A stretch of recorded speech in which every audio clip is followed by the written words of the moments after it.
Okay, इस class में हम सिर्फ और सिर्फ मोशनल ईएमएफ को समझेंगे। तो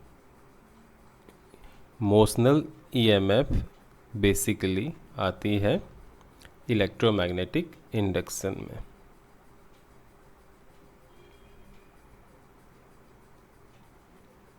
ओके, तो मोशनल ईएमएफ में हम दो अरेंजमेंट को समझेंगे। पहला जो अरेंजमेंट होगा उसमें हम लीनियर मोशंस को टैकल करेंगे और दूसरे अरेंजमेंट में सर्कुलर मोशंस को टैकल करेंगे।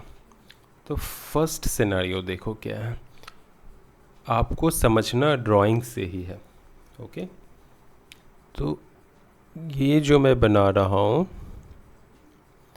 ये मैग्नेटिक फील्ड की डायरेक्शंस बता रही है जो कि मेरे कंप्यूटर स्क्रीन से मेरी तरफ आ रही है। यानी जब आप देख रहे हो तो कंप्यूटर स्क्रीन से मैग्नेटिक फील्ड बाहर निकल रही है आपकी तरफ। ओके, तो इस तरह से मैं बना रहा हूँ यूनिफॉर्म मैग्नेटिक फील्ड।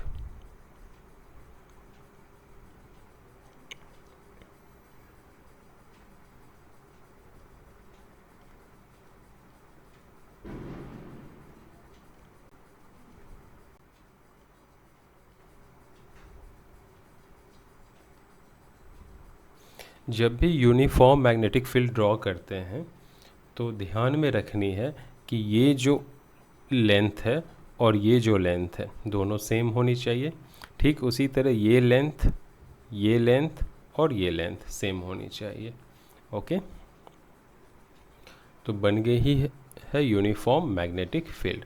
तो मैं बाजू में डेटा भी लिखते जाता हूँ। मान लो इस मैग्नेटिक फील्ड की स्ट्रेंथ B है। ओके, और इसकी डायरेक्शंस क्या है, कंप्यूटर से बाहर की तरफ निकल रही है। तो हम इसको K कैप कंसीडर कर लेते हैं, पॉजिटिव। अंदर की तरफ होती तो नेगेटिव K कैप। ओके, और ये जो डायरेक्शंस है इसको हम लोग J कंसीडर करेंगे और ये जो डायरेक्शन है इसको हम लोग X कंसीडर कर लेंगे। क्लियर हो गई। और यहाँ से ये हो गई X, नहीं इसको I लिखते हैं, और ये हो गई K कैप बाहर आ रही है, I कैप राइट जा रही है, J कैप ऊपर। ये हमारा कंसिडरेशंस है। तो ये हो गई हमारी यूनिफॉर्म मैग्नेटिक फील्ड हर जगह, यानी यहाँ इस पॉइंट पे, इस पॉइंट पे, इस पॉइंट पे, इस पॉइंट पे, इस पॉइंट पे, हर जगह मैग्नेटिक फील्ड की स्ट्रेंथ क्या होगी, सेम होगी, फिक्स्ड होगी, कांस्टेंट होगी। और उसकी वैल्यू हमने कितनी ली है, B। अब हम इसमें बनाएंगे एक मेटल का फ्रेम, और फ्रेम की जो शेप होगी वो रेक्टेंगुलर होगी। तो मैं यहाँ एक मेटल की फ्रेम बना रहा हूँ। ओके, मैं इसको नेम कर देता हूँ A, B, C और D। इस मेटल की फ्रेम में, कंडक्टिंग फ्रेम में, हम एक स्लाइडिंग आर्म लगाने वाले हैं। तो पहले तो हम इस फ्रेम की डायमेंशन ले लेते हैं। तो डायमेंशन मैं ब्लू ही कलर यूज करता हूँ। तो ये जो AD है उसकी लेंथ हम ले लेते हैं L, और AB जो है उसकी लेंथ ले लेते हैं हम X। ओके, या कुछ भी ले लेते हैं, लेट्स से अभी कुछ भी ले लेते हैं, फॉर एग्जांपल X ना लेके, एक सेकेंड, इसकी खैर यूज़ नहीं है लेकिन फिर भी हम ले लेते हैं L, capital L। Okay, confusing होगी तो हम L भी नहीं लेते। वेट, क्या ले लूँ फिर, कैपिटल L नहीं ले सकते, X नहीं ले सकते, आर ही ले लें, आर है, ये ए बी की लेंथ कितनी है, आर है। इस आर का कोई यूज नहीं है ना, बाद में आपको पता लगेगा, लेकिन फिर भी हम नेम कर रहे हैं तो सबको कर दिए। अभी देखो क्या है, ये ए डी की लेंथ कितनी है, एल, ओके, और इसके ऊपर हमें एक बनाना है स्लाइडिंग आर्म। तो मैं बना रहा हूँ एक, कौन सी कलर ले लूँ, ये ले लेता हूँ।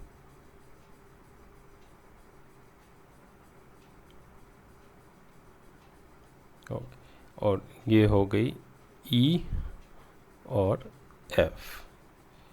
तो ई एफ हमारा स्लाइडिंग आर्म है और इसकी लेंथ कितनी हो जाएगी, जितनी ए डी की है, यानी एल, ओके। अब कंसीडर कर लो ए एफ, यानी यहाँ से जो यहाँ है उसको एक्स कंसीडर कर लो, ये ऑलरेडी पता है एल है, ओके। तो A F equal to X हो गई, ओके। हम स्लाइडिंग आर्म को खींचेंगे किस डायरेक्शंस में, इस डायरेक्शंस में। ये कौन सी डायरेक्शंस है, देखो आई कैप की डायरेक्शंस है, और खींच रहे हैं किस वेलोसिटी से, मान लो v वेलोसिटी से, ओके। तो मैं यहाँ पे इसकी डायरेक्शंस लिख देता हूँ। v वेक्टर वेलोसिटी वेक्टर होता है, मान लो मैग्नीट्यूड v है, डायरेक्शन क्या हो जाएगी, i cap. b vector magnetic field, magnitude b है, डायरेक्शंस क्या हो जाएगी, k कैप, ओके। तो यहाँ तक समझने में कोई प्रॉब्लम नहीं हुई होगी। अब हम देखेंगे area, area of this loop A F E D A, okay. तो मैं यहाँ लिख रहा हूँ area of the loop A F E D A, क्या हो जाएगा, रेक्टेंगुलर शेप है तो रेक्टेंगल का एरिया क्या होता है, length into breadth, L into x. But area यहाँ वेक्टर होता है, ओके। तो मैं लिख रहा हूँ ए वेक्टर, और एरिया की डायरेक्शंस क्या होती है उस पर भी हमें फोकस करना। एरिया की डायरेक्शन जो होगी यहाँ पे, वो होगी स्क्रीन से बाहर निकलती हुई, जो कि मैग्नेटिक फील्ड की डायरेक्शन है, ओके। तो ये क्या हो जाएगी, इसकी मैग्नीट्यूड एल एक्स है, तो डायरेक्शन इसकी भी क्या हो जाएगी, के कैप। क्लियर हो गई, ओके। अब एरिया पता है ना, और इससे कितनी मैग्नेटिक फील्ड की मैग्नीट्यूड है, हर जगह इस एरिया में मैग्नेटिक फील्ड की मैग्नीट्यूड क्या है, बी है। हमें मैग्नेटिक फील्ड पता है और हमें एरिया पता है, तो हम मैग्नेटिक फ्लक्स निकाल सकते हैं। मैग्नेटिक फ्लक्स को फाई से रिप्रेजेंट करते हैं, और वो क्या होती है, dot product of magnetic field और एरिया, ओके। तो ये क्या है, हाँ, तो ये जो मैग्नेटिक फील्ड है बी वेक्टर, उसको हम यहाँ से देखेंगे, और ए वेक्टर क्या है, यहाँ से लेंगे, ओके। तो देखो ये क्या हो जाएगी, बी के जगह लिखेंगे बी के वेक्टर और डॉट एल एक्स के वेक्टर, ओके। यहाँ से बी एल एक्स बाहर आ जाएगी और के वेक्टर डॉट के वेक्टर अंदर आएगी, और के वेक्टर डॉट के वेक्टर इक्वल टू क्या होता है, 1 होता है। तो ये बेसिकली क्या हो गई, बी एल एक्स।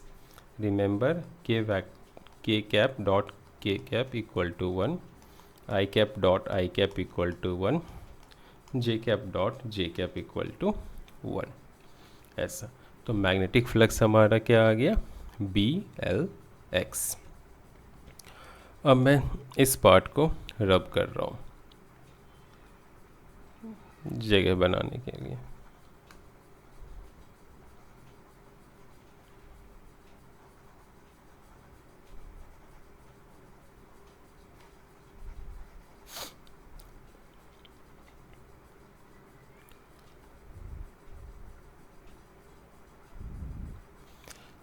ध्यान दीजिएगा, हमने Faraday's law of electromagnetic induction, FLI भी लिख सकते हैं लेकिन मैंने लिख दिया Faraday's law of electromagnetic inductions, उससे सीखा है जो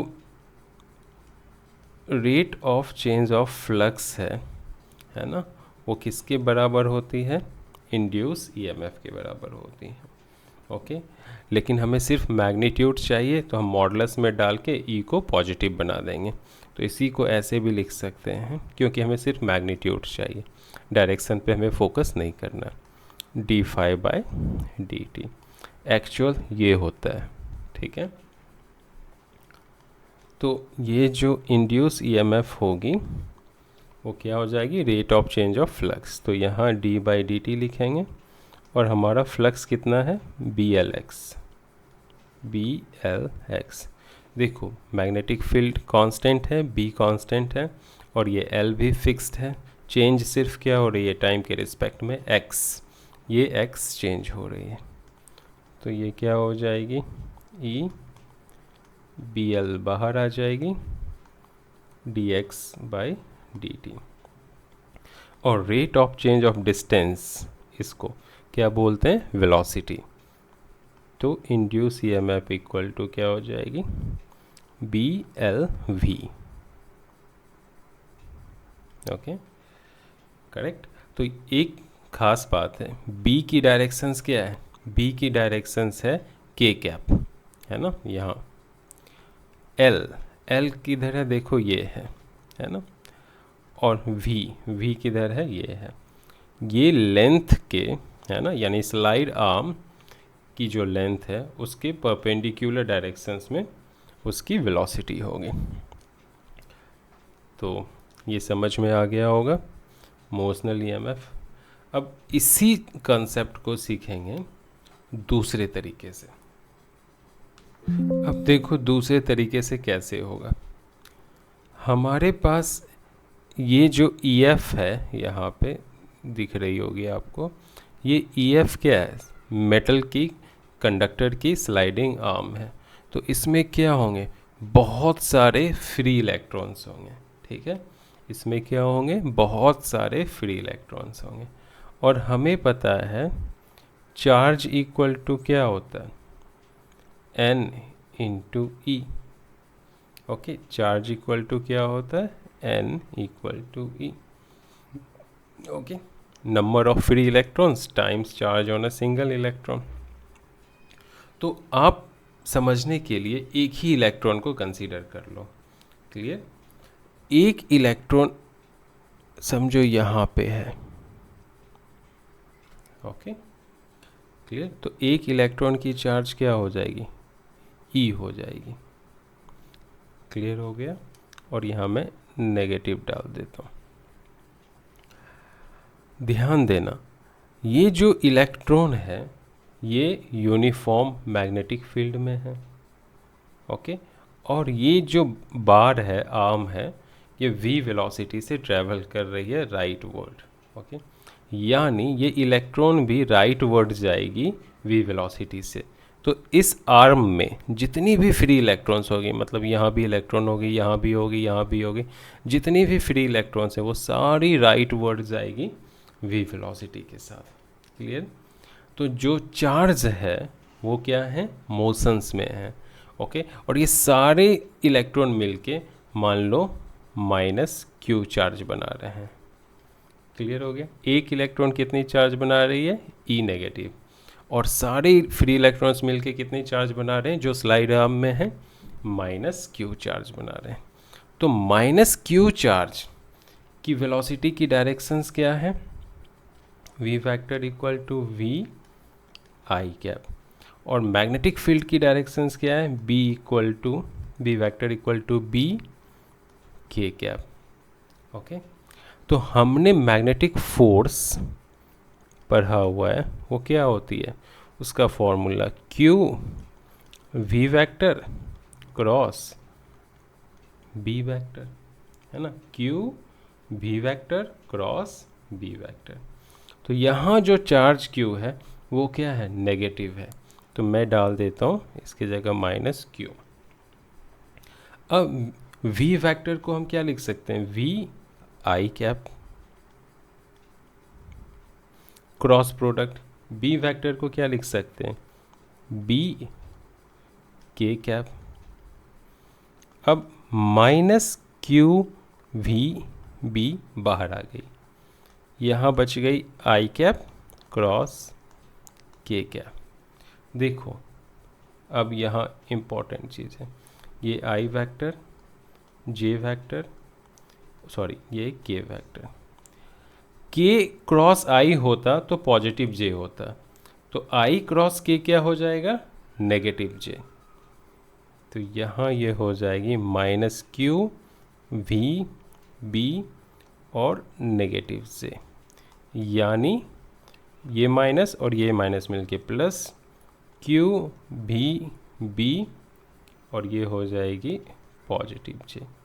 ओके, क्लियर। तो फोर्स जो लग रही है फ्री इलेक्ट्रॉन पे यहाँ जितनी भी है वो किस डायरेक्शंस में, पॉजिटिव जे, और पॉजिटिव जे का डायरेक्शंस क्या था, ये था, ठीक है, ये जे वेक्टर का, यानी सारी इलेक्ट्रॉन्स इस डायरेक्शंस में मूव करेगी। यानी कैसा होगा, ये एंटी क्लॉकवाइज, इलेक्ट्रॉन की मोशंस क्या हो जाएगी, एंटी क्लॉकवाइज। क्लियर हुआ। तो करंट की मोशंस, करंट की डायरेक्शंस क्या हो जाएगी, क्लॉकवाइज। याद रखना हमेशा करंट की डायरेक्शंस इलेक्ट्रॉन की डायरेक्शंस के ऑपोजिट होती है। क्लियर हो गया। यहाँ फोर्स किस डायरेक्शंस में लग रहा, इस डायरेक्शंस में, एंटी क्लॉकवाइज, इसलिए करंट क्या हो जाएगा, क्लॉकवाइज। क्लियर। ये हो गई क्यू बी बी जे। अब मैं इस साइड को रब कर देता हूँ।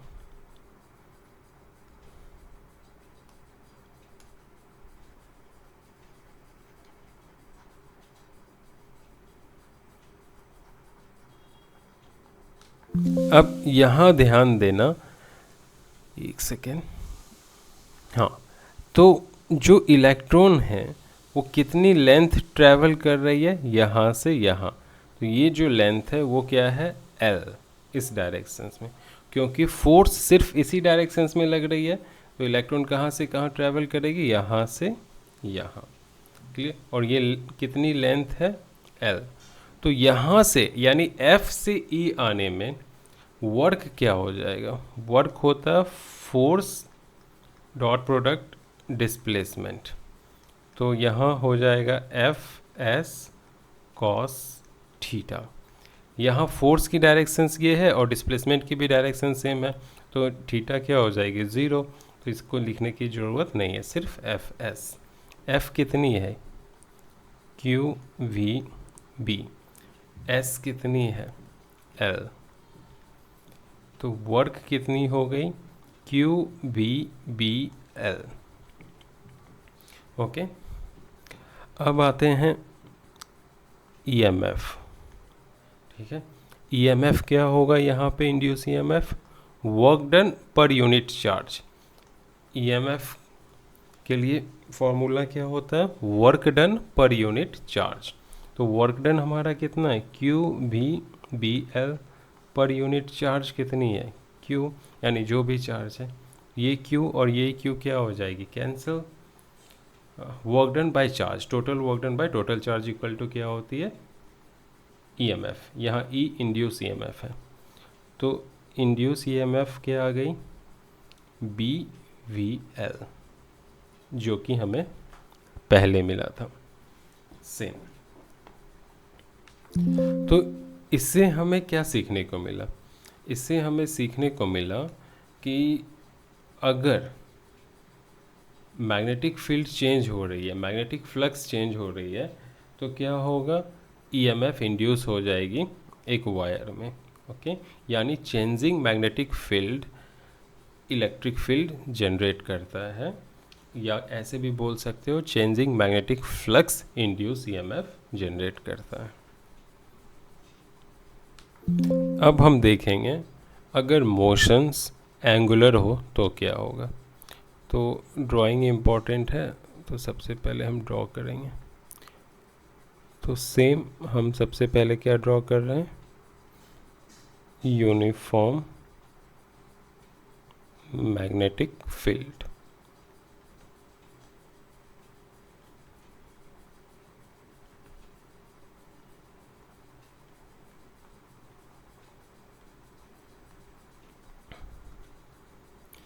अभी हम इसमें एक कंडक्टिंग रॉड डालेंगे, यूनिफॉर्म, थोड़ी सी गड़बड़ हो गई है,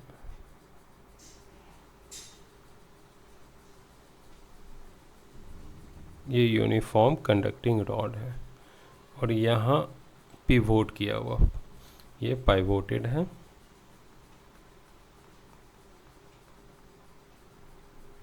ओके, ओ मान लो, ओ पॉइंट पे पाइवोट किया गया है। तो मैग्नेटिक फील्ड की डायरेक्शंस क्या हो जाएगी, बी के कैप। ओके, यानी हमारी तरफ आ रही है। ये जो कंडक्टिंग रॉड है ये एंटी क्लॉकवाइज सेंस में मूव कर रही है और इसकी एंगुलर वेलोसिटी ओमेगा है। ठीक है, तो ओमेगा वेक्टर की डायरेक्शंस क्या हो जाएगी, ओमेगा के कैप।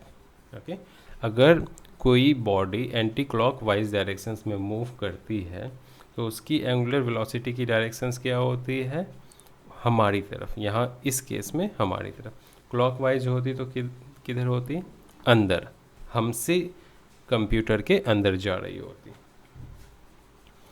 हो गया ये। हम क्या करेंगे, लेट्स से इस रॉड की लेंथ L है, इस रॉड की लेंथ कितनी है, L है। तो यहाँ से करेक्ट, इस पॉइंट से यहाँ तक जो डिस्टेंस होगी उसको कंसीडर कर लेंगे R। क्लियर हो गई, ये हो गई R। और यहाँ से यहाँ जो है वो बहुत ही छोटी इनफाइनाइटली स्मॉल एलिमेंट है dr। ओके, और ये जो dr है ये समझो इसकी टेंजेंशियल वेलोसिटी v है। क्लियर हो गई, इसकी टेंजेंशियल वेलोसिटी v है। तो जो हमने पहले पढ़ा है इस पार्ट के लिए सिर्फ फोकस करना है। इस पार्ट के लिए जो इंड्यूस ईएमएफ हो जाएगी, मान लो इनफाइनाइटली इंड्यूस ईएमएफ, क्योंकि ये पार्ट भी बहुत छोटी है, वो क्या हो जाएगी, बी वी एल। तो मैग्नेटिक फील्ड, वेलोसिटी और एल की जगह क्या डालना पड़ेगा, डी आर। करेक्ट। ओके, जो हमने पहले यूज किया है, पहले फॉर्मूला निकाला है, उसी को यहाँ यूज किया है। ओके, ये जो एलिमेंट है ये लीनियर मोशन परफॉर्म कर रही है। ओके, इस डायरेक्शंस में। करेक्ट। अब E इक्वल टू क्या हो जाएगी, इसको इंटीग्रेट कर देंगे, बी वी डी आर। अब ये डी आर कितनी दूर है, 0 से लेके L, ये हो गई 0 से लेके L। E equal to B constant है, बाहर आ जाएगी, लेकिन V जो है R पे डिपेंड करती है, कांस्टेंट नहीं है, तो V अंदर ही रहेगी। अब हमें पता है V इक्वल टू क्या होता है, ओमेगा R, है ना। Linear velocity equal to angular velocity into radius vector, radius. Okay, तो ये हो जाएगी B, ये हो जाएगी 0 से L, यहाँ हो जाएगी ओमेगा R डी आर।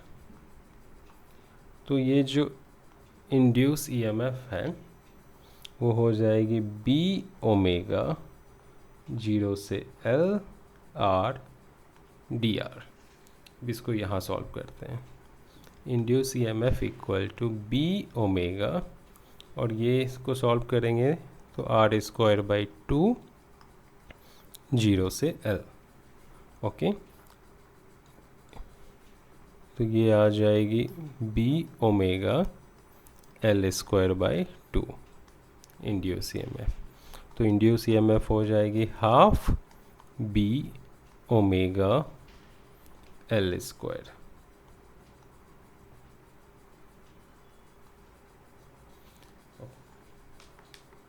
तो लीनियर मोशन के केस में हमने क्या देखा था? लीनियर मोशन के केस में जो इंड्यूस EMF था वो था BVL।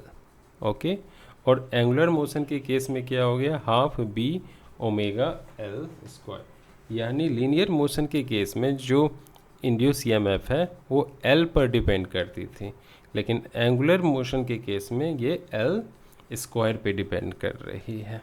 Magnetic field as it is है। अब इस फॉर्मूले को ध्यान से देखना है आपको। ओके, यहाँ अगर L इक्वल टू 0 होगा, L 0 कहाँ होगी? यहाँ, है ना। और L इक्वल टू L कहाँ होगी? यहाँ। जब L की वैल्यू, इस L की वैल्यू हम कंसीडर करेंगे तो यहाँ जो इंड्यूस EMF होगी, यहाँ इस पॉइंट पे E होगी। इस पॉइंट पे इंड्यूस EMF कितनी होगी? 0 होगी। तो पोटेंशियल डिफरेंस क्या हो गया? E माइनस 0, यानी E। इस पॉइंट और इस पॉइंट के बीच में पोटेंशियल डिफरेंस क्या हो जाएगी? E, यही हो जाएगी।